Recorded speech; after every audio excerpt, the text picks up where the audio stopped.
Welcome to Dastardly Cleverness in the Service of Good. I'm Spencer Critchley. This time, the first draft of Chapter 5 of my next book, The Liberal Backbone. This chapter is called From Marx to Theory to Wokeness. You can find the text version of this and the other chapters at dastardlycleverness.com and at Substack. I hope you'll follow me on Substack at substack.com/@Spencer Critchley. Those versions have links and footnotes as well. As always, I welcome any comments, suggestions, or corrections. They've already been very useful. Here we go. Like many people of his time, Karl Marx believed that Isaac Newton had discovered immutable laws of nature, and he thought he had done the same with his theory, or as he called it, science, of history. That's why he was sure the global communist revolution was coming soon. So sure that he believed it didn't matter much what anyone tried to do about it, for or against.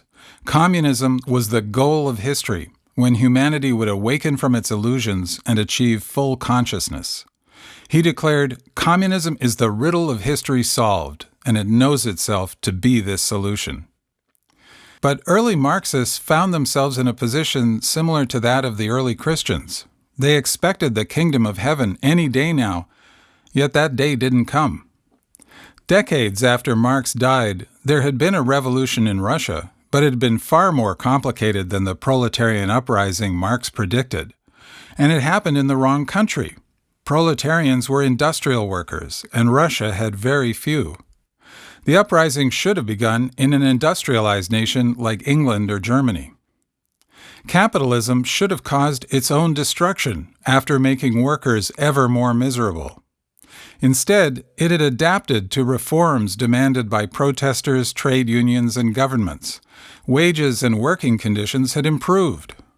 Revolutions did start in Germany, Hungary, and elsewhere, but they fizzled out. Given the choice, most workers rejected communism. But the doctrine itself couldn't be wrong. Hadn't Marx proved that?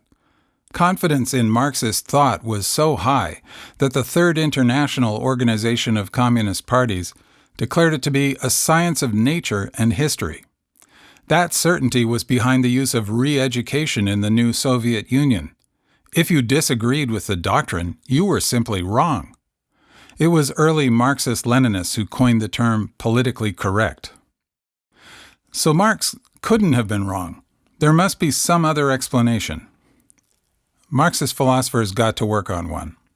Several concluded that Marx had been right, but his predictions had gone wrong because he had underestimated the power of illusions. Marx hadn't lived to see the breakthroughs in psychology and sociology made by Sigmund Freud, Max Weber, and others. Neither could he have anticipated the effects of the new mass media, like radio, movies, and advertising. All worked together to make capitalism look not only normal, but desirable. Religion, philosophy, and culture were more than just superstructure as Marx had described them. They created a fully immersive reality. The Hungarian Marxist György Lukács described how what we believe can become what's real, or reified. So if we're made to believe in capitalist concepts like property and individualism, those concepts become our reality.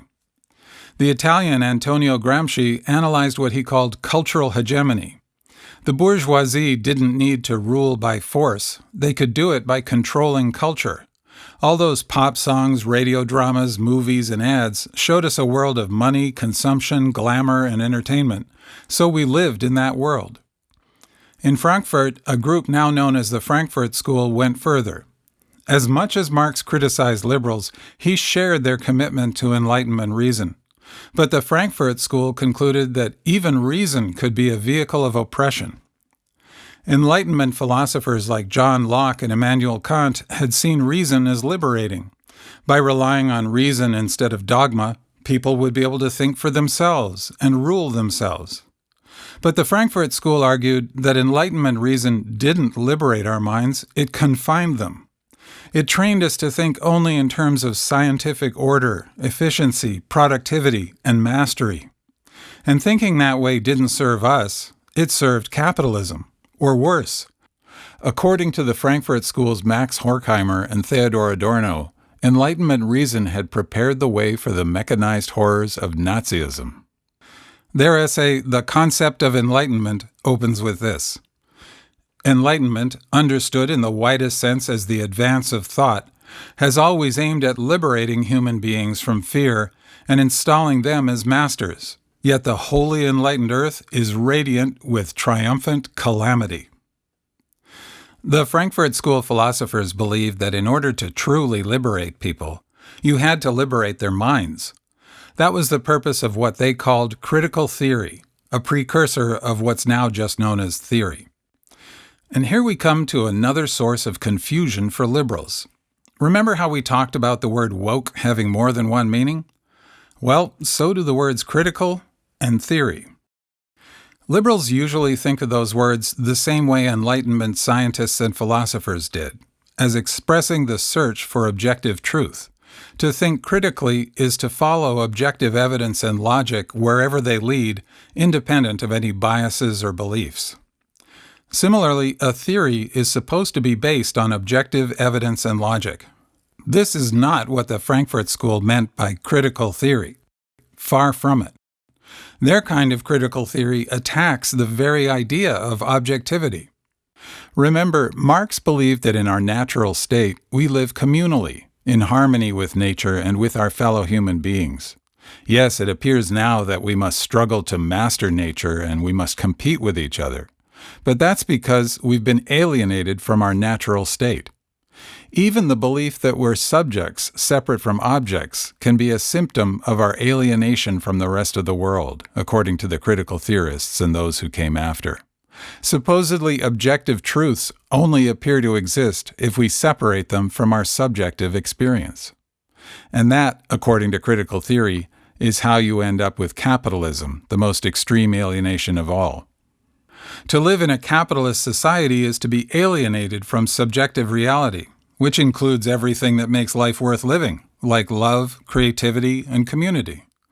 If you feel unhappy about that, all of the available solutions, success, luxury, entertainment, turn out to involve making or spending money, which will just keep you alienated from what really matters. Liberal political reforms won't work either, because politics keeps us alienated too, as separate, competing individuals.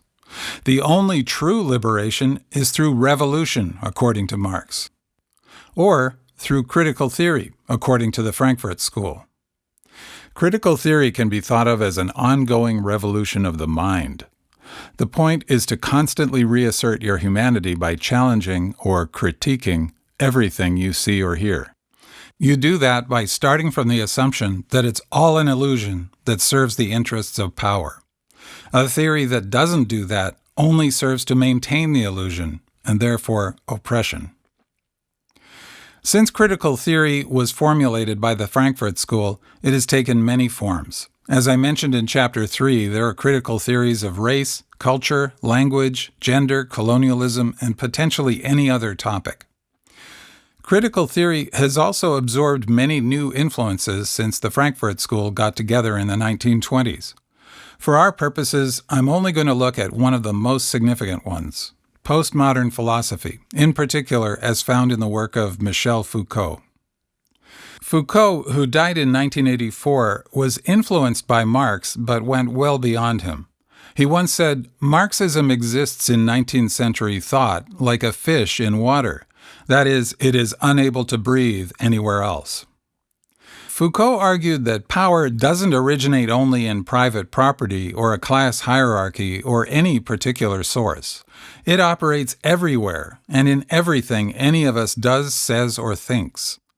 Like other postmodernists, Foucault believed we can't know anything for sure. All attempts to establish a secure foundation for knowledge have failed, whether that foundation was God or science or anything else, including Marx's science of history. Therefore, according to Foucault, to claim to know anything is to claim power over reality. He said that every society establishes a regime of truth. What's true is defined according to what will maintain power in that society. The Enlightenment had established the modern disciplines of knowledge, and he argued that they were in fact designed to impose discipline. He said, Schools serve the same social functions as prisons and mental institutions to define, classify, control, and regulate people. Even a person's identity was not their own. It had been determined for them by their sanctioned role in society. It extended to whether they were male or female, healthy or unhealthy, sane or insane, innocent or guilty. He pointed out that being gay or otherwise sexually unconventional was considered a disease or a crime in most places and times. For Foucault, every definition, every statement was a potential act of domination. Domination was even embedded in Western languages. Subjects dominate objects. So saying anything at all might be an act of oppression, especially if your identity grants you extra power, like if you're a straight, white, educated male. By now, you're probably recognizing ideas you've encountered in day-to-day life. If you've been puzzled by them, I hope it's now becoming more clear where they came from and what they signify.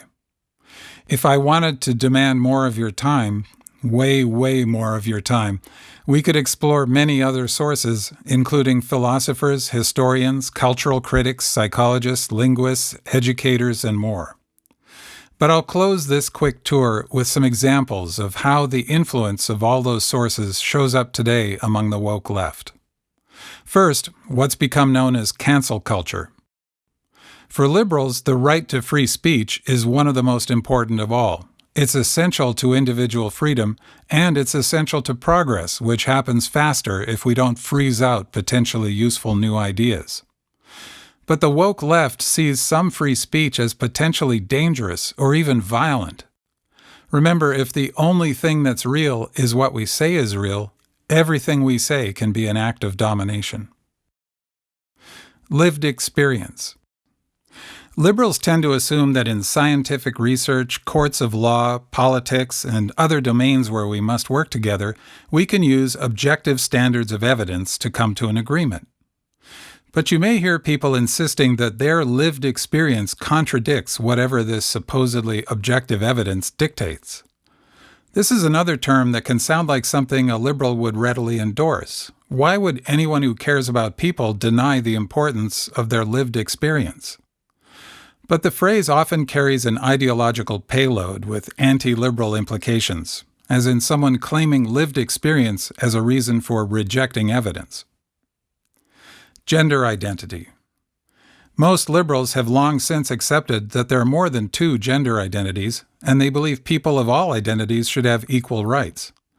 But gender theorists focus on how gender identity is determined by power, which may need to be taken back from society.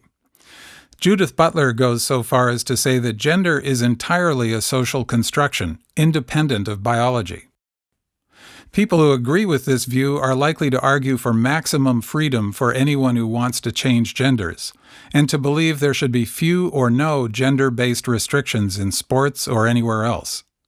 And they may see addressing someone by the wrong name or pronoun as not just thoughtless or disrespectful, but hostile, a claim of dominion over their identity. Identity politics. Liberals believe in equality. Society should welcome people of all kinds because they have equal, universal rights. But theorists think the liberal concept of equality erases people's differing identities, which are formed by their differing cultures, genders, lived experience, and more.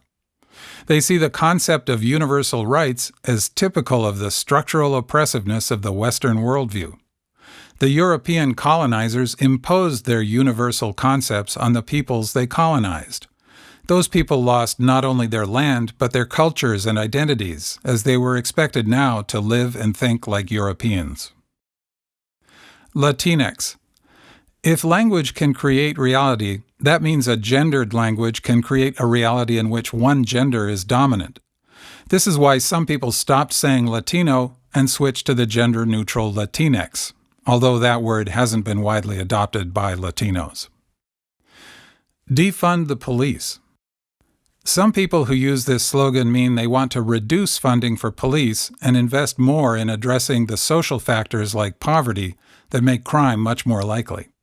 Most criminologists and many police chiefs agree with the general idea. But many people influenced by theory want to abolish the police entirely. They see police forces as structurally oppressive, serving and protecting power, not people. Many also refuse to use the word criminal because they think what's called crime is only determined by power. Instead, they'll say something like justice-involved person. The word abolish also has a special meaning in theory, going back to Marx and before him to one of his biggest influences, the philosopher Georg Hegel.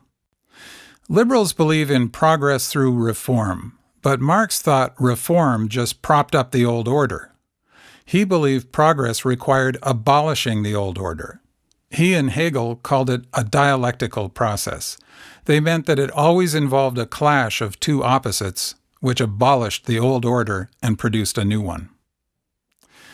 Okay, I think you can see how this works. When you know some of the history behind woke ideas, it's a lot easier to understand what the woke left stands for and why.